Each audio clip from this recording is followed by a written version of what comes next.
These are all Apple products. Apple was founded in 1976, and today we're going to be talking about the co-founder of Apple, Steve Jobs. Today we're talking about one of my favorite people, Steve Jobs. He is an iconic figure in the technology space. Although dyslexia isn't solely responsible for his innovation, it is definitely a factor and enhanced some of his abilities to be able to come up with the technology that he helped co-create with Apple. Steve Jobs did not start with any inherent advantages. He was adopted by two parents who did not even go to college. He worked hard, he went to college, ended up dropping out of college, honestly, because he just didn't enjoy it and didn't see the value. He's known for sitting in some classes about font and different things like that, which he did carry over into Apple, but he did not let the trials and the so-called disadvantages that he had prevent him from being successful in pursuing the things that he thought were important.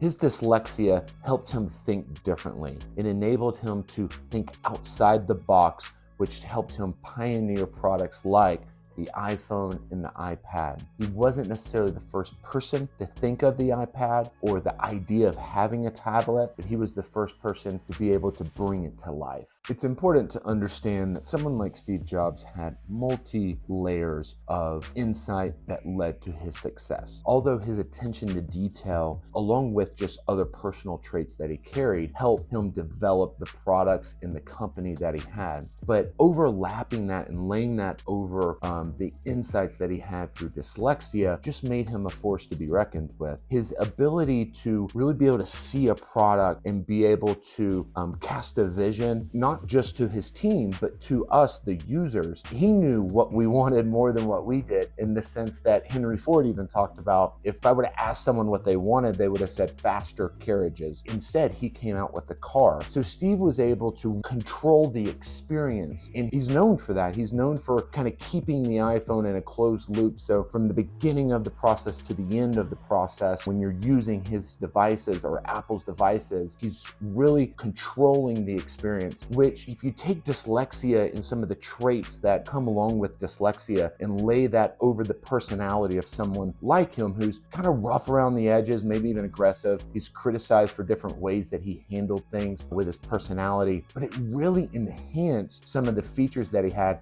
and made the iconic company that we know today.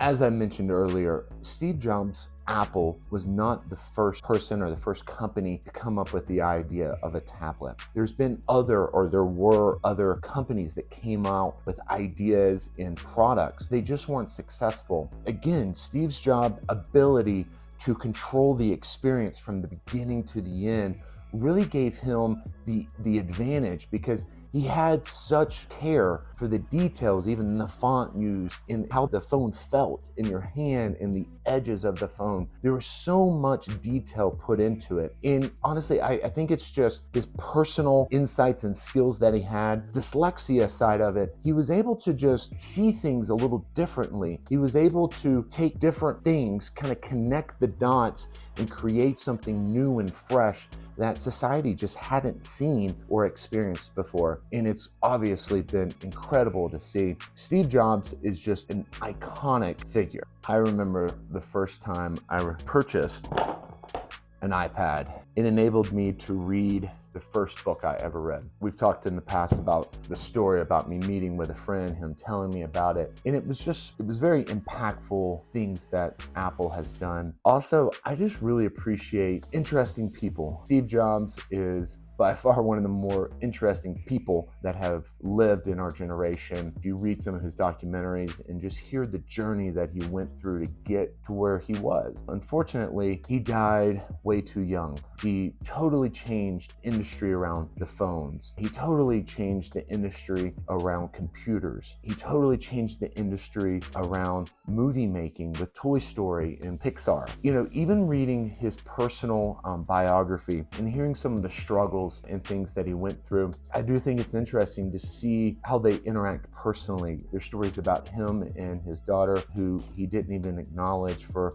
most of his life. Also hearing about things that he did to, just piss off the local municipality when he was trying to renovate his house. There's all kinds of things that you can look at and extrapolate good information from and just help you understand how people function. Sometimes we look at these iconic figures and we kind of hold them on a pedestal because they are really rich or just impactful, but it's interesting to see how they work inside their life with their families and their dynamics, to understand that they're not really that different than me and you, and we have the ability to make an impact. And we may not be able to build iconic brand like Apple, but we can make an impact where we have influence. And so I encourage you to take the skills that you have and the gifts that you have, and if you're dyslexic or have some other type of learning disability, then figure out what some of the strengths are and how you can leverage that to better impact your life and the people around you. Steve Jobs, I'm incredibly thankful for who he was and that he, did really hard things and he sacrificed a lot. Now today, people like myself, I'm able to do a lot of things with my family that I wouldn't have been able to do without his sacrifice and hard work. So, Steve Jobs, thank you.